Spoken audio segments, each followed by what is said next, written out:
ओम शांति। आजकेर बांगला मुरली डेट 18 जुलाई 2025। आज के बाबा बोलेছেন मिष्टि बाच्चारा निजेई निजेर ऊपर कृपा करो। बाबा जे श्रीमत देन सेई अनुसारे चलते थाको। बाबार श्रीमत हलो बाच्चारा टाइम वेस्ट करो ना, सठिक कार्य करो। तो बाबा आज के कर्मेर गुज्ज गति बोझाते एसेছেন जे এই संगम जुगेई हलो आमादेर पुण्य कर्मेर समय। ना सत्यजुगे पुण्य कर्म होबे ना त्रेताते, द्वापरे कलिजुगे तो प्रश्नই ओठे ना। और एर जन्य संगम जुग अतीब मूल्यवान समय। और এই সময় আমরা पिता परमात्मार ज्ञान प्राप्त करे আমরা যেন ওনার দেওয়া শ্রীমতেই চলতে থাকি। আর এটাই হলো নিজের উপর নিজের কৃপা করা। কারণ ভক্তিতে আমরা কোনো পুণ্যকর্ম না করে, শ্রেষ্ঠ কর্ম না করে ভগবানের কাছে, দেবী দেবতার কাছে আমরা কৃপা চেয়েছি। আর ভগবান তার অর্থ বলছেন কৃপা নয় করো। কৃপা মানা, কৃপার অর্থ হলো করো এবং পাও।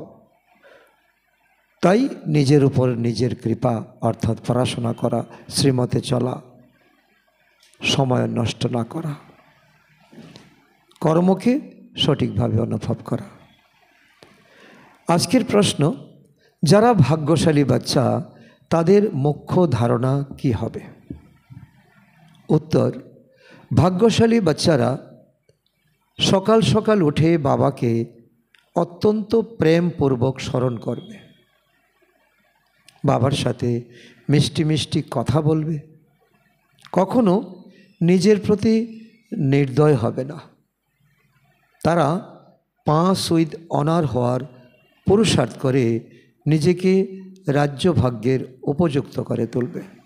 তো এই লক্ষণগুলি যাদের মধ্যে অনুপস্থিত থাকবে তাদেরকে ভাগ্যশালী বাচ্চা বলা হবে না। আর ভাগ্যশালী বাচ্চার লক্ষণই হবে অমৃতবেলা উঠবে, প্রেমের সঙ্গে বাবাকে স্মরণ করবে, বাবার সঙ্গে মিষ্টি মিষ্টি কথা বলবে। আর তা না হলে নিজের প্রতি নির্দয় হলো। তারা পাস উইথ অনার হবে যদি এই গুণ তাদের থাকে, নিজের ভাগ্যকে উপযুক্ত করে তুলবে যে আমি সত্যযুগের দেবী দেবতা হব। ওম শান্তি। বাচ্চারা বাবার সম্মুখে বসে রয়েছে, তারা এটা জানে যে ইনি আমাদের অসীম জগতের পিতা আর আমাদের অসীম জগতের সুখ প্রদান করার জন্য শ্রীমত দিচ্ছেন। সত্যযুগে দুঃখের কোনো অস্তিত্ব থাকবে না, আর এই সময় দুঃখের কোনো অভাব নেই। তাই শ্রীমত দিচ্ছেন, এই শ্রীমতে চলে তোমরা অসীম জগতের রাজ্য ভাগ্য প্রাপ্ত করো। তার উদ্দেশ্যে গানও গাওয়া হয়, করুণাময় লিবারেটর। তিনি করুণাময়, তিনি লিবারেটর অর্থাৎ মুক্তিদাতা। অনেক অনেক মহিমা কীর্তন ওনার করা হয়। বাবা বলেন শুধু মহিমারও কথা নয়, বাবার দায়িত্ব হলো বাচ্চাদের মত প্রদান করা। এটা বাবার কর্তব্য এবং দায়িত্ব, এটার বাবা অ্যাট্রিবিউটস। এই সময় পরমাত্মা এসে কি কর্তব্য করেন? অনেকগুলো কর্তব্যের মধ্যে এটা হলো এক কর্তব্য, লিবারেট করা আর আমাদেরকে শ্রীমত প্রদান করা। অসীম জগতের বাবা তাই শ্রীমত প্রদান করেন বাচ্চাদের জন্য। বাচ্চা যখন উচ্চ থেকে উচ্চ, তখন অবশ্যই তার মত উচ্চ থেকে উচ্চ হবে। এই দুনিয়ার মত হচ্ছে মনমত, পরমত, গুরুমত, আর পরমাত্মার মত হচ্ছে শ্রীমত, সব থেকে উচ্চ মত গ্রহণ করে আত্মা ভালো মন্দ কাজ করে, এটা আত্মার কাজ। মত প্রাপ্ত করার পরে সে কি ভালোভাবে ইউজ করবে নাকি মন্দভাবে, এটা সম্পূর্ণ তার উপর নির্ভর করে। কারণ জন্মের সময় পরমাত্মা আমাদেরকে বিবেকও দিয়েছে, বুদ্ধিও দিয়েছে, স্বাধীনতা দিয়েছে। কারণ কর্ম করার স্বাধীনতা সম্পূর্ণ আমাদের, কারণ কর্মেন্দ্রিয় আমাদের। এই সময় দুনিয়ায় চলছে রাবণের মত। বাচ্চারা, তোমরা চলছো রামের মতে। এই সময় ঈশ্বরের মতে, শ্রীমতে আমরা চলছি। রাবণের মতে নাজেহাল হয়ে উল্টো কর্ম করে, যে কর্মের ফলাফল হবে অত্যন্ত ভয়াবহ। এটা হলো রাবণের মত। বাবা মত দেন, সঠিক ভালো কর্ম করো। সর্বাপেক্ষা ভালো কর্ম হলো নিজের উপর কৃপা করো। এই সময় পিতা পরমাত্মা এসেছেন। পিতা পরমাত্মার এই নির্দেশিত পথে তোমরা চলো, তার সঙ্গে যুক্ত হও, তাকে স্মরণ করো, অমৃতবেলায় ওঠো। তোমরা জানো বাচ্চারা, আমরা আত্মারা শতপ্রধান ছিলাম শতযুগে, অত্যন্ত সুখী ছিলাম। কিন্তু দ্বাপর যুগে রাবণের মত পাওয়ার পর তো আমরা তমপ্রধান হয়ে গেছি। পুনরায় এখন বাবা মত দিচ্ছেন, এক বাবার স্মরণে থাকো। এটাই হলো বাবার শ্রেষ্ঠ মত। তারপর নিজের উপর কৃপা করো। তো বাবা এই মত বাচ্চাদেরকে সদা সর্বদা দিয়ে থাকেন। বাবা কৃপা করেন না। কৃপা তো ভক্তি মার্গের অক্ষর। আর বাবা বলেন করো এবং পাও, করলে অবশ্যই পাবে। বাবা শ্রীমত দেন যে এমন এমনভাবে করো, এমন এমন করবে না, এমন এমন দেখবে না, এমন এমন স্পর্শ করবে না, দেখবে না, শুনবে না, বলবে না, করবে না। নিজের উপর নিজেই কৃপা করো, নিজেকে আত্মা নিশ্চয় করো এবং নিজের পতিত পাবন বাবাকে স্মরণ করো, তবেই তোমরা পবিত্র হয়ে যাবে। বাবার হলো এটাই সৎ পরামর্শ। তোমরা কিভাবে পবিত্র হবে, এটা হলো বাবার চিন্তা এবং বাবার কর্তব্য। বাবাই পতিতকে পবিত্র করেন, তিনি শ্রীমত প্রদান করেন। যদি ওনার মতানুসারে না চলে তবে তা হলো নিজের প্রতি নির্দয়তা। বাবা শ্রীমত দেন, বাচ্চারা টাইম একেবারে ওয়েস্ট করবে না, নষ্ট করবে না। এই পাঠ পাক্কা করে নাও। দুনিয়া তো বলে, কিন্তু দুনিয়ার কথা হলো হদের কথা, আর এই সময় বাবা বলছেন বেহদের কথা। কারণ পুরো 5000 বছরের এই নাটকে তোমার ভালো পাঠ করার জন্য এখন এই সঙ্গম যুগের এক এক সেকেন্ড অত্যন্ত মূল্যবান। এই সময় প্রতিটা মুহূর্ত নিজেকে বিচার দাও, আমি হলাম শ্রেষ্ঠ আত্মা, আমি পরমাত্মার প্রিয় সন্তান। শরীর নির্বাহের জন্য অবশ্যই কাজকর্ম করবে, তথাপি সময় বের করে যুক্তি রচনা করবে। আমাকে এই সেবা করতে হবে, আমাকে এই কর্ম করতে হবে, বাবাকে স্মরণ করতে হবে। কর্ম করলেও আত্মার বুদ্ধি বাবার দিকেই থাকা উচিত। এটাই হলো শ্রেষ্ঠ বৃত্তি, শ্রেষ্ঠ স্থিতি। যেমন প্রেমিক প্রেমিকারও তো কাজ করে, তাই না?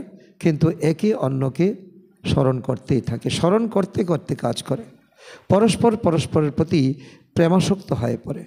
তো এখানে তোমরা এমন হও না। কেন হও না? কারণ পরমাত্মাকে চিনেও চেনো না, বুঝেও তোমরা বুঝো না। তোমরা ভক্তি মার্গেও কিন্তু স্মরণ করতে। ভক্তি মার্গে কেউ হনুমানের পূজারী হলে হনুমানকে স্মরণ করতে, কেউ কৃষ্ণের পূজারী হলে কৃষ্ণকে স্মরণ করতে, রামের পূজারী হলে রামকে স্মরণ করতে। কেউ কেউ বলে পরমাত্মাকে কি করে স্মরণ করব, উনি তো নিরাকার। আত্মার পরমাত্মার রূপ কেমন যে স্মরণ করব? তো আসলে সে আত্মাকেই বুঝতে পারেনি, পিতা পরমাত্মাকেও বুঝতে পারেনি। তো তাই সে এমন প্রশ্ন করছে। কারণ ভক্তি মার্গে গায়ন করা হয় পরমাত্মা নাম রূপের ঊর্ধ্বে। এখন সে জ্ঞান প্রাপ্ত করেছে, কিন্তু এখনও ভক্তির ল্যাপছেপ তার মধ্যে পড়ে রয়েছে। কিন্তু এমনও নয়, পরমাত্মা নাম রূপের ঊর্ধ্বে নয়, ওনার নামও আছে, রূপও আছে, ওনার ধামও আছে। বলাও হয় ভ্রুকুটির মাঝখানে আত্মা নক্ষত্রের মতো, আকাশের তারার মতো। কেন বলা হয়? যে আত্মা কি তাকে দেখতে পারি না? সে আত্মা তো জানার মতোই তো জিনিস, অনুভব করার মতোই তো জিনিস। আকাশের তারার সঙ্গে উদাহরণ দিচ্ছে। ঠিক আকাশের তারা যেমন, তুমি আত্মাকে তো টাচ করতে পারবে না, আত্মাকে অনুভব করতে পারবে। আত্মাকে অনুভব করলেই তোমার উন্নতি হবে। আত্মাকে জানা যায়, পরমাত্মাকেও জানা যায়, কে বলে জানা যায় না? এ অতি সূক্ষ্ম বস্তু, জোনাকির থেকেও সূক্ষ্ম। শরীর থেকে কিভাবে বের হয়ে যায় জানাও যায় না, ডাক্তারও বুঝতে পারে না। ডাক্তাররা অনেক এক্সপেরিমেন্ট করে। আত্মা আছে, আত্মার সাক্ষাৎকার হয়। আত্মার সাক্ষাৎকার হলে তাতে কি? সে তো নক্ষত্রের মতো সূক্ষ্ম। তো সাক্ষাৎকারে কোনো ফল নেই, অনুভবেই ফল। নিজেকে আত্মা মনে করে বাবাকে স্মরণ করো। সহজ রাজযোগের এটাই হলো বিধি। যেমন আত্মা তেমনই পরমাত্মা, অর্থাৎ সোল। কিন্তু পরমাত্মাকে বলা হয় সুপ্রিম সোল। তিনিও আত্মা। তিনি আত্মা, জন্ম মৃত্যু অথবা চক্রেতে আসেন না। অজন্মা, অভোক্তা, অজনী সম্ভবা। আত্মাকে সুপ্রিম তখনই বলা হয় যখন সে জন্ম মৃত্যু রহিত হয়। এছাড়া মুক্তিধামে সকলকে পবিত্র হয়ে যেতে হয়। এখন আত্মারা, আমরা যারা তমপ্রধান আছি, আমরা এখন পুরুষার্থ করে পবিত্র হয়ে মুক্তিধামে যেতে হবে, নতুবা সাজা খেয়ে যেতে হবে। তার মধ্যেও নম্বরের ক্রমানুসারে রয়েছে যারা হিরো হিরোইন পার্ট প্লে করে, তাদের তো সাজা ভোগের কোনো প্রশ্নই ওঠে না, তারা পাস উইথ অনার হয়। যেমন লক্ষ্মী এবং নারায়ণ, তারা অত্যন্ত সম্মানের সঙ্গে পাশ করে পরমধামে যাবে। আত্মাদের মধ্যে নম্বরের ক্রমানুসার তো রয়েছে। নাটকেও কেউ অধিক পারিশ্রমিক পায়, কেউ কম পায়। লক্ষ্মী নারায়ণের আত্মাকে মানুষের আত্মাদের মধ্যে সুপ্রিম বলা হবে, কারণ যত দেবী দেবতা হয়ে গেছে, 33 করোড় দেবী দেবতা, তার মধ্যে লক্ষ্মী নারায়ণের আত্মা হলো 16 কলা সম্পন্ন, সর্বগুণ সম্পন্ন, সম্পূর্ণ নির্বিকারী, মর্যাদা পুরুষোত্তম, অহিংসা পরম ধর্ম। এই ছিল লক্ষ্মী নারায়ণের গুণ। যদিও পবিত্র সকলেই হয়, তথাপি তাদের নম্বরের অনুসারে তাদের মুখ্য পাঠ হয়। কেউ মহারাজা হয়, কেউ দাসদাসী হয়, কেউ আবার প্রজা হয়, কেউ প্রজারও প্রজা, সাধারণ প্রজা হয়। তোমরা হলে অ্যাক্টার্স। এখন তুমি চিন্তন করো, এখন তুমি অনুভব করো, তুমি শতযুগে কী পদ প্রাপ্ত করবে, এখন কি কর্ম করছো, এখন পরমাত্মার নির্দেশিত শ্রীমতে কি চলতে পারছো? সকালে সকালে উঠে পরমাত্মার স্মরণ করছো, মিষ্টি মিষ্টি কথা বলছো কি? তোমরা জানো যে এত সব দেবতারা নম্বরের ক্রমানুসারে হয়। ভালো পুরুষার্থ করলে উচ্চ আত্মা হবে, উচ্চ পদ প্রাপ্ত করবে। তোমাদের এই স্মৃতি এসেছে যে আমরা কিভাবে 84 জন্ম নিয়েছি। এখন বাবার নিকটে যেতে হবে, পরমধামে গিয়ে বাবার সামনে বসতে হবে। বাচ্চাদের এই খুশিও রয়েছে আর নেশাও রয়েছে। এখন পুরুষার্থ করলে আমরা শতযুগে তো আসবই, তার আগে আমরা পরমধামে গিয়ে বাবার নিকটে গিয়ে বসবো। এ কত বড় এক নেশা! এখনও তোমরা ঈশ্বরীয় কুলের, আর পরমধামে গিয়ে ঈশ্বরের নিকটস্থ থাকবে, সন্নিকটে থাকবে। সকলেই বলে আমরা নর থেকে নারায়ণ, অর্থাৎ বিশ্বের মালিক হব। তবে তো তেমনভাবে পুরুষার্থ করতে হবে, তাই না? পুরুষার্থের নম্বর ক্রম অনুসারে পদ প্রাপ্ত হয়। নম্বরের ক্রম অনুসারে সকলের নিজ নিজ পাঠ রয়েছে। তো যে যেমন নম্বর নেবে তার তেমন পাঠ হবে, আর যে সুন্দর পাঠ করবে তার তত নাম্বার হবে। এই ড্রামা কিন্তু পূর্ব নির্ধারিত। এখন বাবা তোমাদের শ্রেষ্ঠ মত প্রদান করছেন। যেভাবেই হোক বাবাকে স্মরণ করো, তবেই তোমাদের জন্ম জন্মান্তরের বিকর্ম যা আত্মায় বোঝা হয়ে আছে তা বিনাশ হবে। তোমরা তমপ্রধান থেকে শতপ্রধান হয়ে যাবে।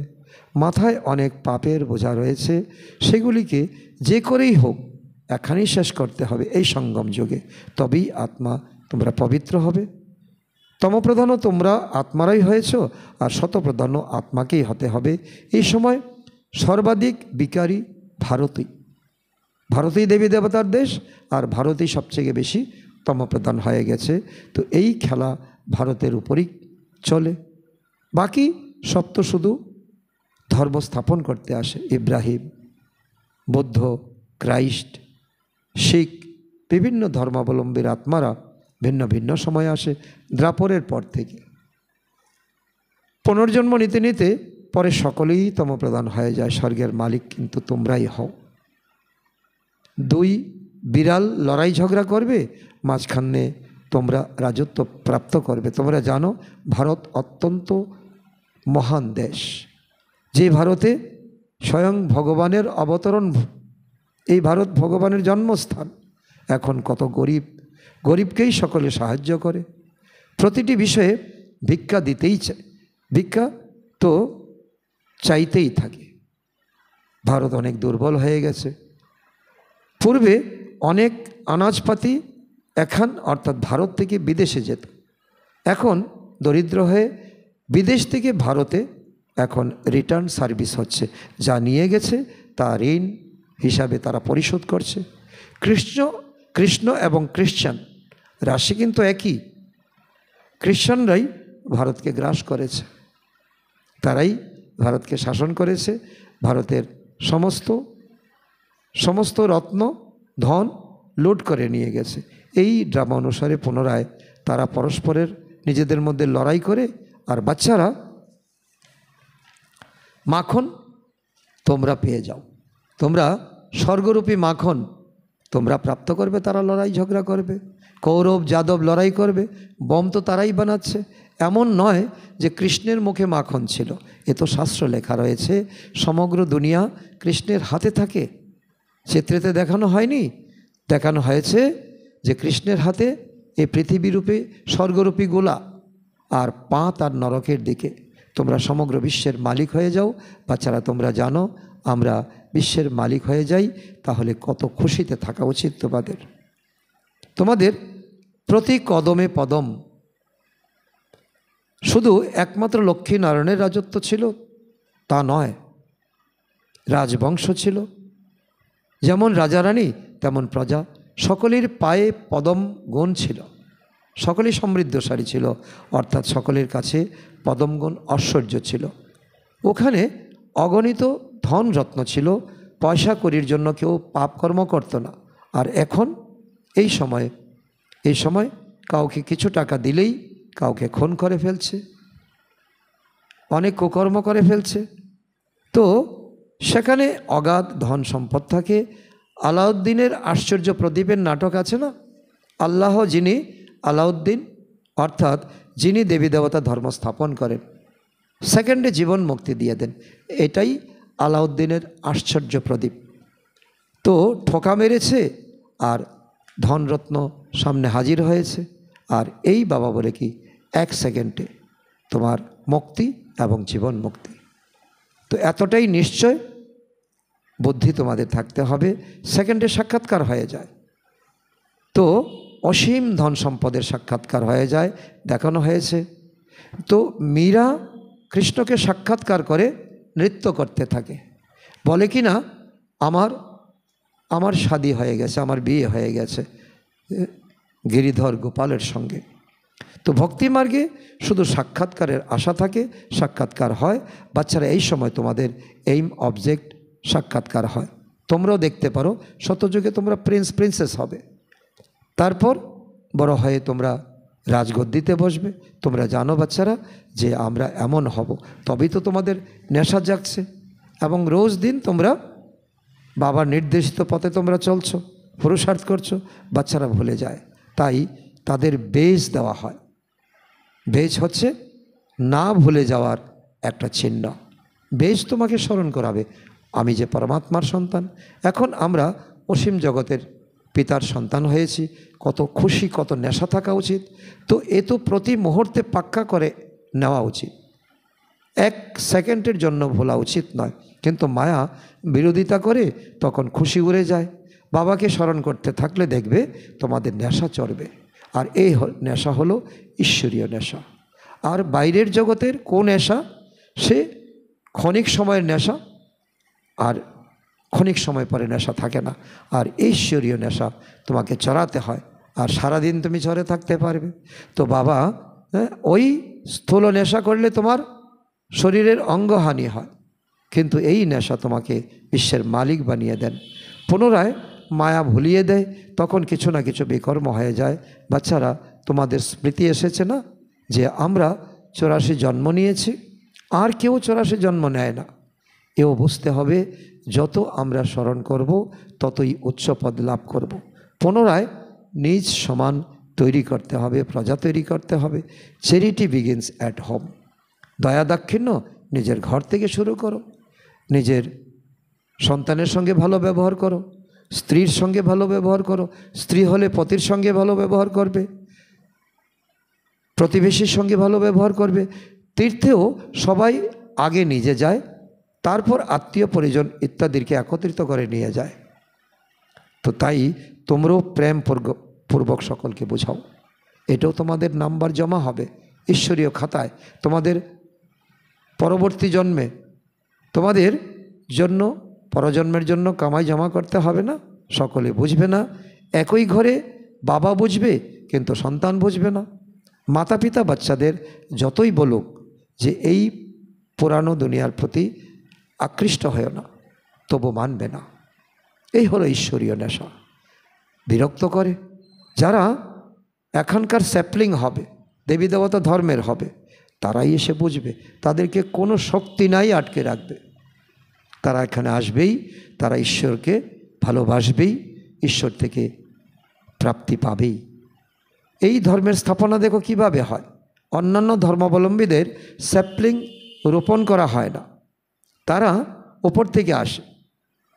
ইব্রাহিমের আত্মা ওপর থেকে আসে, সঙ্গে সঙ্গে তার সেকশনের আত্মারও সঙ্গে সঙ্গে আসে, রাজ্য স্থাপন হয়ে যায়। তাদের শিষ্যরা আসতে থাকে। তো পরমপিতা পরমাত্মা স্থাপন করেন এখানে ত্রিমূর্তি, অর্থাৎ ব্রহ্মার দ্বারা স্থাপনা, বিষ্ণুর দ্বারা পালনা, শঙ্করের দ্বারা বিনাশ করেন। এই অশ্বমেধ রুদ্র গীতা জ্ঞান যজ্ঞ স্থাপনা করেন, পবিত্র করে সকলকে নিয়ে যান। তাই ওনাকে সদ্গুরু এবং মুক্তিদাতা বলা হয়। সত্যিকারের গুরু তো তিনি একজনই। মানুষ কখনো কারোর সদ্গতি করতে পারে না। যিনি মাতৃগর্ভে এসেছেন উনি মানুষ, আর যিনি মাতৃগর্ভে আসেন না, অজন্মা, অভোক্তা, অজনীশন বাবা, তো উনিই হলেন সদ্গুরু। তিনি সদ্গতি করেন। সদ্গতিদাতা একজন, ওনাকেই সদ্গুরু বলা হবে। ভারতকে সত্যখণ্ডে পরিণত তিনিই করেন। রাবণ অসত্যখণ্ডে পরিণত করে। তো বাবার উদ্দেশ্যে অসত্য, দেবতাদের উদ্দেশ্যে অসত্য কথা বলে। তবেই তো বাবা বলেন, হিয়ার নো ইভিল, খারাপ দেখবে না। সি নো ইভিল, খারাপ দেখবে না। হিয়ার নো ইভিল, খারাপ শুনবে না। তো একে বলা হয় বেশ্যালয়। যতই দেখবে, যতই শুনবে, তত তোমার মনোবৃত্তি খারাপ হবে। শতযুগ হলো শিবালয়। মানুষ কি বুঝে? না বুঝে না, কিচ্ছুই বোঝে না। মানুষ কিছুই বোঝে না পরমাত্মার কথা। সে তো নিজের মত অনুসারে চলে, গুরুর মত অনুসারে চলে, পরমত অনুসারে চলে। তো কত লড়াই ঝগড়া চলতেই থাকে। সন্তান মাকে, স্বামী তার স্ত্রীকে মারতে দেরি করে না, তারপর তারা পরস্পর হত্যা করতেও থাকে। বাচ্চা যখন দেখে বাবার কাছে প্রভূত ধন সম্পত্তি আছে কিন্তু আমাকে দিচ্ছে না, তখন পিতাকে হত্যা করতে দেরি করে না। কেমন নোংরা দুনিয়া হয়ে গেছে দেখো। এখন তোমরা কি হতে চলেছ? এই তোমাদের এইম অবজেক্ট দাঁড়িয়ে রয়েছে। তোমরা লক্ষ্মী নারায়ণের জগতে যাবে, লক্ষ্মী নারায়ণ হবে। তোমরা এই ইউনিভার্সিটি তোমরা পড়াশোনা করছো, তোমরা তো শুধু বলতে, ভক্তিতে তো তোমরা কত ডাকাডাকি করেছো, হে পতিত পাবন এসে আমাদের পবিত্র করো। এমন কি বলতে যে এসে বিশ্বের মালিক করে দাও না। এমন বলতে কি তোমরা জানতেই না বিশ্বের মালিক কীভাবে করে হওয়া যায়, তা বলতে না। ভগবান এসেই তোমাদেরকে এই লক্ষ্য সামনে দিচ্ছেন। গডফাদার হ্যাভেন স্থাপন করেন, তাহলে আমরা হ্যাভেনে কেন যাই, স্বর্গে কেন যাই? পুনরায় রাবণ তোমাদের নরকবাসী করে দেয়। কল্পের আয়ু লক্ষ লক্ষ বছর বলে দেওয়ায় সব ভুল হয়ে গেছে। বাবা বলেন তোমরা স্বর্গের মালিক ছিলে, পুনরায় 84 জন্ম পরিক্রমা করে নরকের মালিক হয়েছ। এখন বাবা তোমাদের পুনরায় স্বর্গের মালিক করে দেন। কত সহজ তোমাদের জীবনের অঙ্ক। তিনি বলেন মিষ্টি আত্মারূপী বাচ্চারা, বাবাকে স্মরণ করো, তবেই তোমরা তমপ্রধান থেকে শতপ্রধান হয়ে যাবে। এত সুন্দর বিধি এবং এত সহজ তমপ্রধান হতে আধা কল্প লেগেছে, বরং সারা কল্পই লেগেছে। কারণ কলা তো কম হতেই থাকে না। সত্যযুগ থেকেই তোমাদের দিনে দিনে দিনে দিনে তোমাদের কলা কমতেই থেকেছে। ত্রেতা যুগে এসে 2 কলা কমে গেল, 16 কলা থেকে 14 কলা। এই সময় তোমরা একেবারে কলিযুগের শেষ সময় কলাহীন হয়ে পড়েছ। মানুষের মনুষ্যত্ববোধ নেই, দিব্য গুণ নেই। তারা বলে যে আমরা নির্গুণ। তাহলে জীবনের ভ্যালুগুলা কোথায় গেল? যাকে লিভিং ভ্যালু বলা হয়, যে কখনো মরে না, যে সুপ্ত হয়ে থাকে। আর ভগবান এসে এই সুপ্ত গুণকে এখন ভাসিয়ে তোলেন। তো ভক্তিতে তোমরা বলেছ আমি নির্গুণী, আমার মধ্যে কোনো গুণ নেই। তো এর অর্থ কত পরিষ্কার। এখানে আবার নির্গুণী বালকদের সংস্থাও রয়েছে। বালকদের মধ্যে কোনো গুণ নেই, তথাপি বালকদের মহাত্মা থেকে উচ্চ বলা হয়, কারণ তারা বিকারের কথা জানে না। মহাত্মারা তো বিকার সম্পর্কে অবহিত, তাই সেই কারণেই তারা ভুল কথা বলে, মায়া সম্পূর্ণ অধার্মিক করে দেয়। গীতা পরেও আবার বলেও ভগবানবাচক কাম মহাশত্রু, এ আদি মধ্য অন্ত পর্যন্ত দুঃখ দেবে, তথাপি পবিত্রতার ধারণে বিঘ্ন উৎপন্ন করে।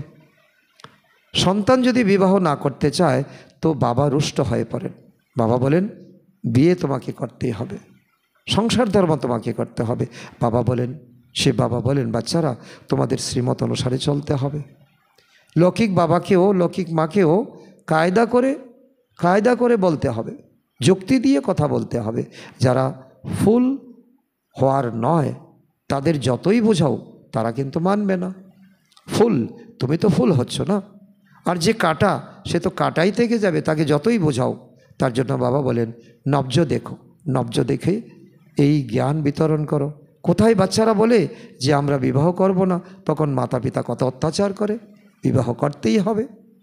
তো অনেক বাচ্চারা পলায়ন করে, অনেক কন্যারা পলায়ন করে, কারণ শিব বাবার কথাকে আমার রাখতে হবে, শিব বাবার থেকে আমার জন্মসিদ্ধ অধিকার নিতে হবে। বাবা বলেন যখন জ্ঞানযজ্ঞ আমি রচনা করি তখন অনেক প্রকারের বিঘ্ন আসে। 3 পা পৃথিবী, অর্থাৎ জায়গাও দেওয়া হয় না। এই ঈশ্বরীয় বিশ্ববিদ্যালয়কে কেউ ভাড়াও দিতে চায় না, বিক্রিও করতে চায় না। তোমরা শুধু বাবার মতানুসারে স্মরণ করে পবিত্র হও, আর কোনো কষ্ট নেই। এখন তো তোমাদের কথা জয় জয়কার হয়ে গেছে। কেবল নিজেকে আত্মা নিশ্চয় করে বাবাকে স্মরণ করো। যেমন তোমরা আত্মারা শরীরে অবতরিত হও, তেমনি বাবা অবতরিত হন ব্রহ্মার শরীরে। তো তাহলে কুর্মাবতার, মৎস্যাবতার কিভাবে হতে পারে? ভূত কি করে মানুষের শরীরে প্রবেশ করতে পারে? এরা যদি পারে তো ভগবান কেন পারবে না? কত গালি দেয় ভগবানকে। তারা বলে যে প্রতিটি কণায় ভগবান রয়েছে, ভগবান সর্বব্যাপী। তো বাবা বলেন আমার এবং দেবতাদের গ্লানি করে। তো এটা কাঁচা গালি হলো না? বাচ্চারা আমাকে আসতে হয়, এসে পুনরায় তোমাদের উত্তরাধিকারকে আমি দেই। আমি কোনো অভিমান করি না, আমি উত্তরাধিকার দেই। রাবণ তোমাদেরকে অভিশাপ দেয়, এও এক খেলা। যারা শ্রীমতে চলে না তাদের বোঝা যায় এদের ভাগ্য এত উঁচু নয়। তারা অজুহাত দেবে, তারা কাছে এসে ঘুরে যাবে। তো ভাগ্যবানেরা সকাল সকাল উঠে বাবাকে স্মরণ করবে, বাবার সঙ্গে মিষ্টি মিষ্টি কথা বলবে, নিজেকে আত্মা নিশ্চয় করে বাবাকে স্মরণ করবে। তবেই তো বিকর্ম বিনাশ হবে, খুশির পারদ চড়তে থাকবে। পাস উইথ অনার হয়ে তারাই রাজ্যভাগ্যের যোগ্য হতে পারে। শুধু একমাত্র লক্ষ্মীনারায়ণের রাজ্য করে না, রাজ্যবংশ রয়েছে। 8 গদ্দি চলে, 8 জোড়া লক্ষ্মীনারায়ণ হয়। এখন বাবা বলেন তোমরা কত স্বচ্ছ বুদ্ধি সম্পন্ন হয়ে যাও, তোমাদের মধ্যে বিকারের অংশ মাত্র থাকে না। একই বলা হয় সৎসঙ্গ। সৎসঙ্গ একটাই হয়, বাবা সত্যিকারের নলেজ দিয়ে সৎসঙ্গের মালিক করে দেন। কল্পের সঙ্গমেই সত্যের সঙ্গ পাওয়া যায়, পিতার সঙ্গ পাওয়া যায়। এই সেই সময় স্বর্গে কোনো রকম সৎসঙ্গ হয় না। এই সময় পড়াশোনা করে তো তোমরা সত্যযুগে চলেই গেলে, প্রালব্ধ পেয়েই গেলে, তো সেখানে সৎসঙ্গের প্রশ্নই ওঠে না। এখন তোমরা হলে স্যালভেশন আর্মি, উদ্ধারকারী সৈন্য বাহিনী, তোমরা মুক্তিযোদ্ধা। তোমরা বিশ্বের তরি পার করে দাও। তোমাদের মুক্তিদাতা শ্রীমৎ প্রদানকারী হলেন একমাত্র বাবা। তোমাদের মহিমা অতীব মহান। আজকে তোমাদেরকে কেউ চিনছে না, আগামী দিনে তোমাদের অনেক মান হবে, কারণ তোমাদের কাছে ভ্যালু চাইতে আসবে, ভ্যালু, লিভিং ভ্যালু তাদের মধ্যে নিমজ্জিত হয়ে গেছে, আর তোমরা গিয়ে তাদের ভ্যালুকে জাগরিত করবে, কারণ তোমরা বাবার রাইট হ্যান্ড। বাবার মহিমা, ভারতের মহিমা অপরাম অপার। বাচ্চারা, তোমাদের মহিমা অপরাম অপার। তোমরা ব্রহ্মাণ্ডেরও মালিক, আর এই বিশ্ব অর্থাৎ যেখানে সত্যযুগ হবে, ত্রেতাযুগ হবে, 2 যুগ মিলে স্বর্গ, এই দুনিয়ার মালিক হবে। আমি তো শুধু ব্রহ্মাণ্ডের মালিক। তো পূজাও তোমাদের ডবল হবে। আমি তো দেবতা হই না যে আমার দ্বৈত পূজা হবে, আমার তো কেবল লিঙ্গরূপে পূজা করো তোমরা। তোমাদের মধ্যেও নম্বরের ক্রমানুসারে বুঝে, আর খুশির পারদ চড়ে, আর পুরুষার্থ ততটা করে। তফাৎ পড়ার তফাৎ কত দেখো, হালকা পড়লে হালকা পদ পাবে, আর ভারী পড়লে ভারী পদ। শতযুগের লক্ষ্মীনারায়ণের রাজ্য চলে, সেখানে কোনো মন্ত্রী থাকে না। লক্ষ্মীনারায়ণ, যাদের ভগবান ভগবতী বলা হয়, তারা মন্ত্রীর থেকে পরামর্শ আর কি নেবে, কারণ তারা তো একেবারে টইটম্বুর, সম্পূর্ণ ভরপুর ভগবান থেকে পুরা জ্ঞান রস আস্বাদন করে নিয়েছে। যখন রাজারা পতিত হয়ে যায়, তখন মন্ত্রী পরিষদের ব্যবস্থা করা হয়। এখন হলো প্রজার উপর প্রজার রাজ্য। বাচ্চারা, তোমাদের এই পুরানো দুনিয়ার প্রতি বৈরাগ্য এসে যাওয়া উচিত, কারণ জ্ঞান, ভক্তি, বৈরাগ্য, জ্ঞান প্রাপ্ত করেছ, আর কিছু তোমাদের চাই না। তোমাদের ভক্তির প্রতি এখন বৈরাগ্য আসা উচিত। জ্ঞান শুধু আধ্যাত্মিক পিতাই শেখান, আর কেউ শেখাতে পারে না। বাবাই পতিত পাবন, সকলের সদ্গতি দাতা। এটা বারবার তোমরা উচ্চারণ করবে, সকলকে এই সত্যবাণী শোনাবে। আচ্ছা, মিষ্টি মিষ্টি হারানিধি বাচ্চাদের প্রতি মাতা পিতা বাপদাদা স্মরণের স্নেহ সুমন, সুপ্রভাত। আত্মাদের পিতা তার আত্মারূপী বাচ্চাদেরকে জানাচ্ছেন নমস্কার। আমরা আত্মারূপী সন্তানরা আমাদের মাতা পিতা বাপদাদাকে জানাই স্মরণের স্নেহ সুমন এবং সুপ্রভাত। ধারণার জন্য মুখ্য সার 1 নম্বর, বাবাকে স্মরণের সাথে সাথে নিজ সমান তৈরি করার সেবাও করতে হবে।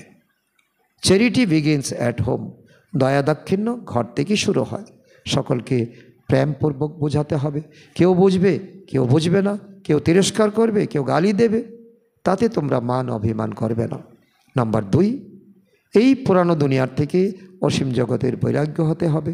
হিয়ার নো ইভিল, খারাপ শুনবে না। সি নো ইভিল, খারাপ দেখবে না। সেই অসীম জগতের পিতার সন্তান, তিনি আমাদের অগণিত ধন সম্পদ দেন, সেই খুশিতে থাকতে হবে। খারাপ দেখে শুনে নিজেকে বরবাদ করার থেকে এখন খুশিতে থাকো, পরমাত্মার থেকে আমার ধন সম্পদ প্রাপ্ত হচ্ছে। আজকের বরদান, প্রতিটি সংকল্প, বাণী আর কর্মকে ফলদায়ক বানানো রুহানি প্রভাবশালী ভব।